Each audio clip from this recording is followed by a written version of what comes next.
recording, but we need to do a proper intro, so. No. Proper intro. Red Line Pictures, Alan the Talent. No mistakes, Mike. Big Bad Boss!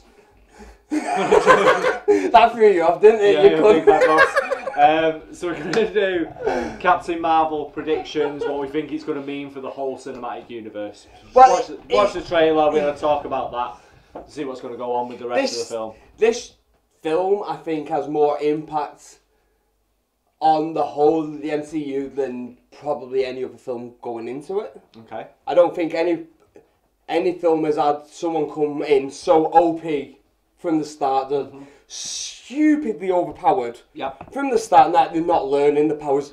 You're coming into this with them like, well, maybe not like, you see their origin, but you know at the end of the day they are the strongest force in the MCU. If you're not a comic book reader, or if you don't know the lore behind it, Captain Marvel is ridiculously powerful. You don't even need to know the lore. When at the end of the last Avengers film, Sam Jackson sends out a distress signal to one woman. The other side of the fucking universe, you go, oh, I think she might be hard as fuck. So you know when Sam's calling in the squad, that's who he's ringing. So you know she's fucking superly powerful. Crazy, but this is straight back to the 90s. In terms of actual physical power, she's Hulk level powerful. She's Hulk level strong or stronger. She's also got the fucking laser shit that comes out of her arms. Like, she can fly. She's ridiculous. She's literally the Superman of the Marvel Cinematic Universe. She can pretty much do everything. I would argue she's got more actual powers than Superman, but Superman's probably more durable. But physically, she can do. So that's Superman has lasers coming out of his eyes. She has hers coming out of her arms. So in terms of the current Avengers that are left, she's by far the most powerful. I don't. Even if you took everyone ever in Marvel to this point, head and shoulders still above everyone. Right. I think the closest thing you got to her is probably Thor at the end of Infinity War. Yeah, like when he realises he's the God of Thunder. He doesn't need a fucking weird square armor to be a bad cunt. But he needs an axe. But he's got a different sick axe. So you've got a theory about the core going into Captain Marvel and the core going into Captain Marvel from the beeper and how that's going to marry up with the end of Captain Marvel the film. So I don't think there's going to be a time jump within Captain Marvel. Within this film, I think where you see the time jump is going to be end of the last Avengers film when the Sam Jackson beeper, and that is basically going to marry up with the end shot of this. It's going to be her receiving that beep.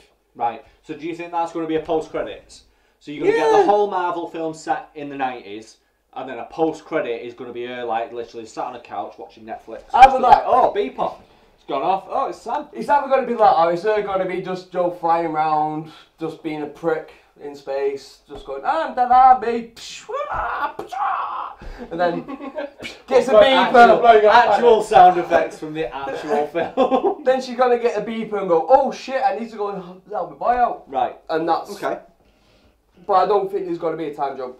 Because you got to remember, to get across that amount of space with just a beeper. Where do you think she was up until this point? Like, why not when Loki... I think that's answered within this film. Because I think, in the film, she's obviously a fighter player. Has she followed the scrolls? Do you think...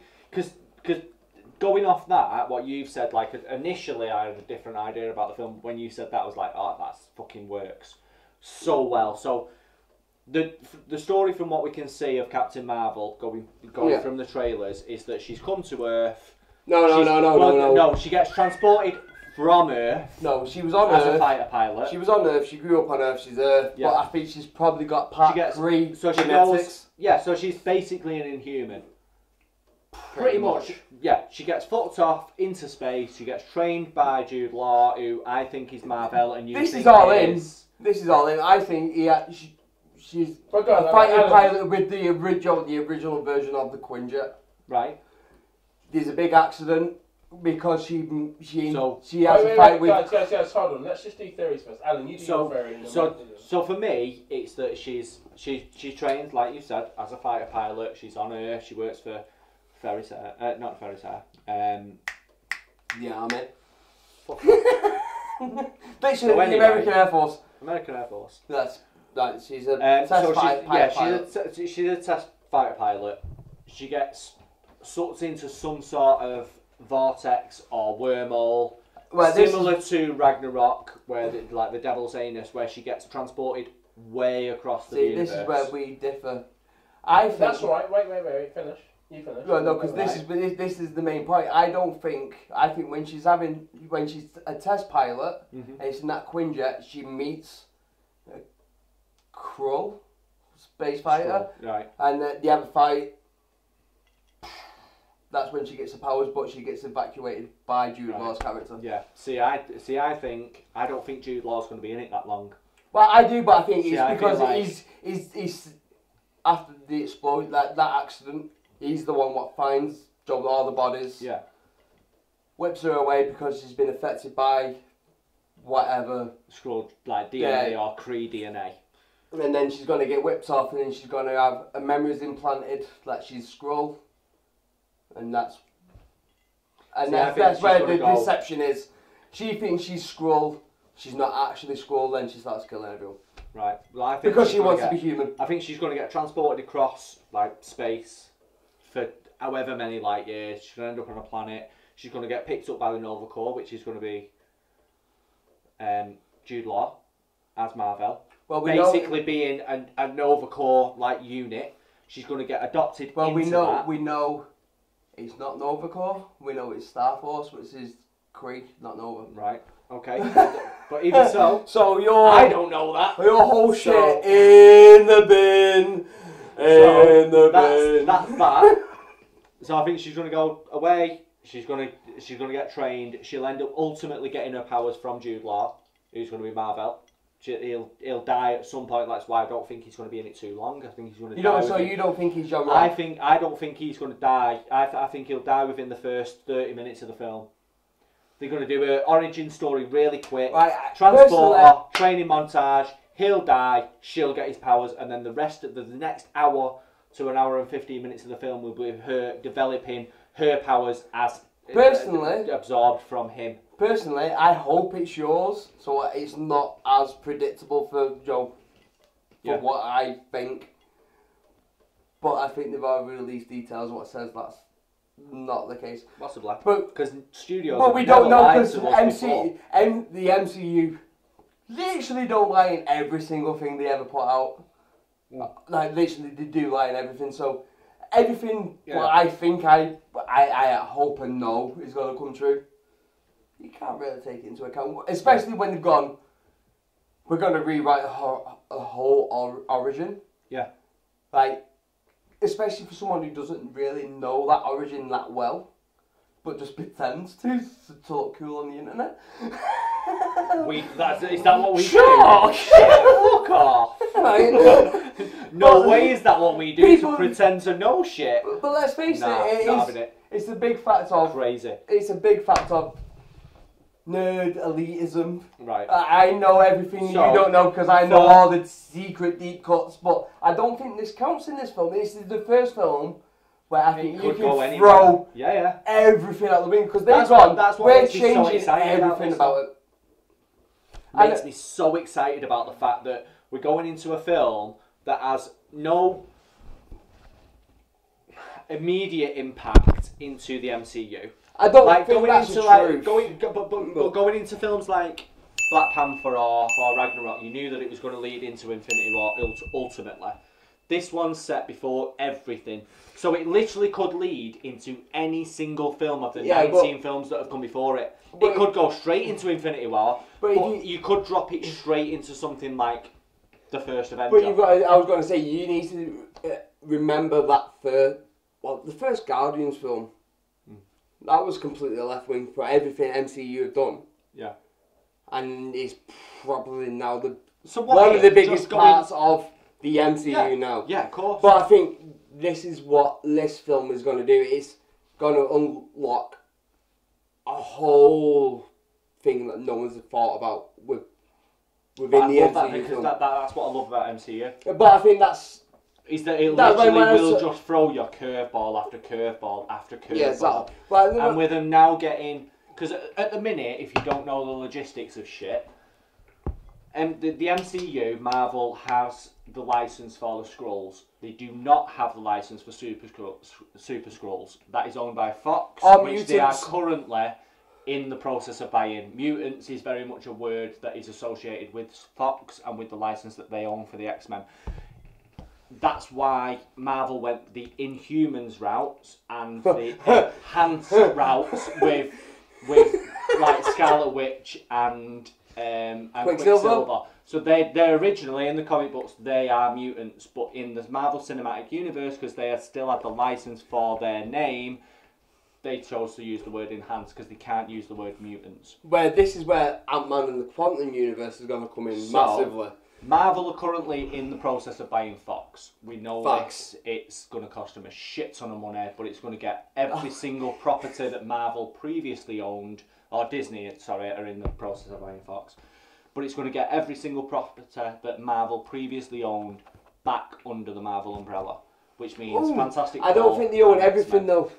I think though there is a few that are owned by other different. Yeah, like but really you're going to get the X-Men universe back, so basically. You're going to get X-Men, you're going to get Deadpool, you're going to get Fantastic Four, which are the main properties, and all the villains that are included in them. But they're getting the Rogues Gallery back, basically. Yeah. They're getting a full Rogues Gallery back, what they've never had Super Skrulls, which is very much a Fox thing and an X-Men thing, and it's not owned by Marvel. But you can take that off.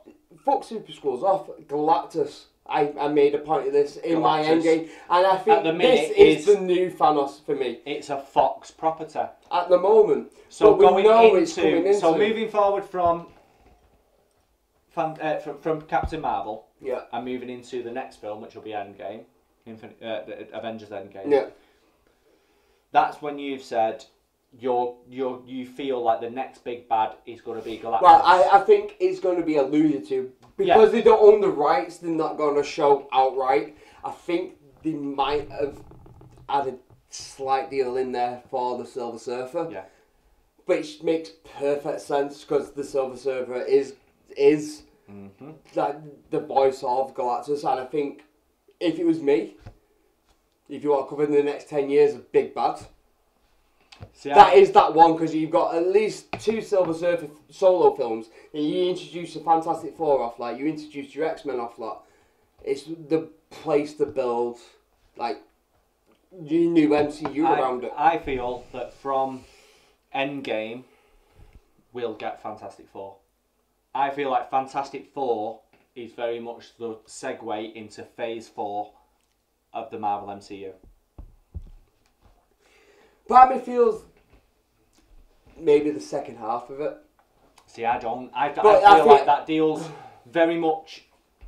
It's in its final stages. There's a shit ton of paperwork and legalities that are included in Disney buying Fox because of how much of a massive entity it'll be. Everyone needs to realise this is just when you look at a bunch of nerdy guys wishing and hoping about this. But when you look at the Sony deal with Marvel and the fact that the way they got Spider-Man, the way they put him into Civil War, the way they didn't have to explain his origin story.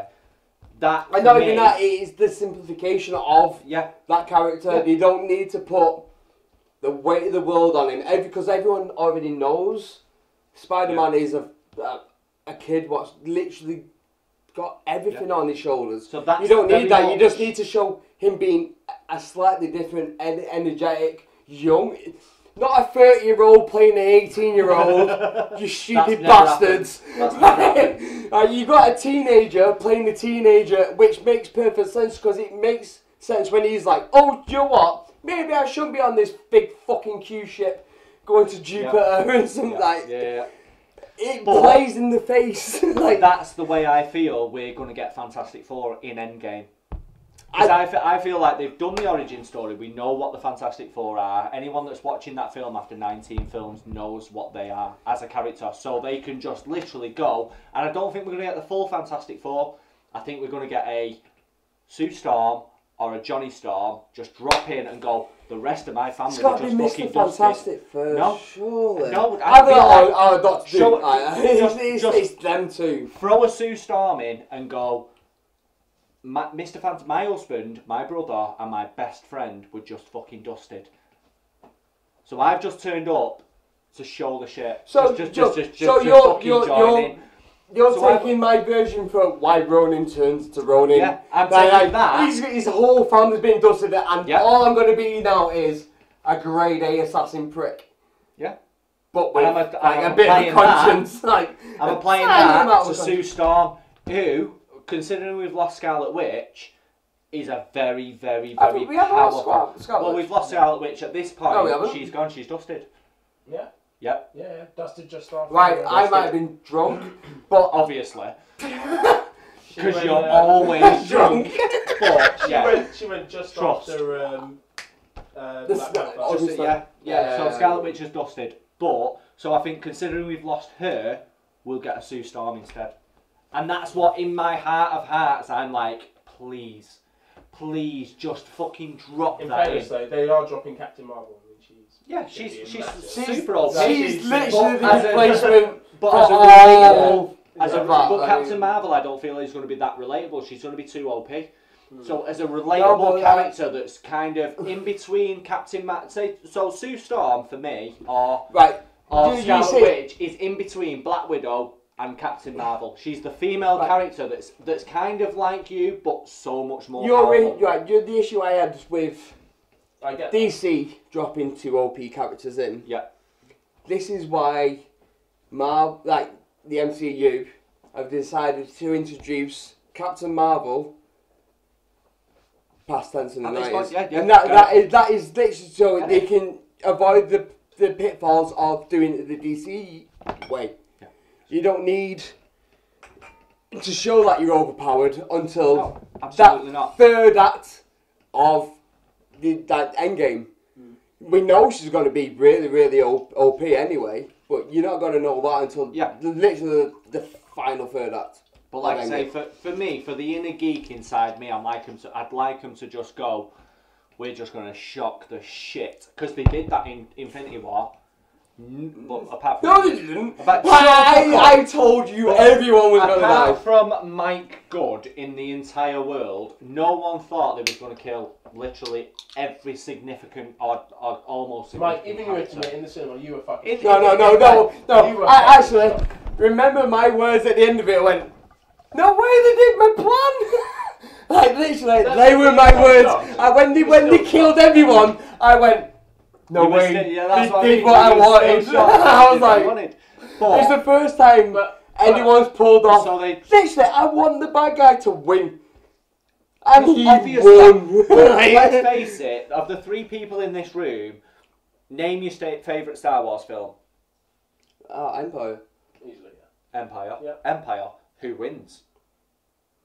My guy. The bad guy. That is all we want to see from a film. Well, something that's not. But it's a big question. Right, this pulls me on to our next topic. Let's talk Star Wars. No, let's talk Endgame.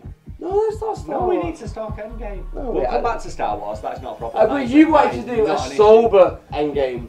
Yeah, that's not happening right. Right.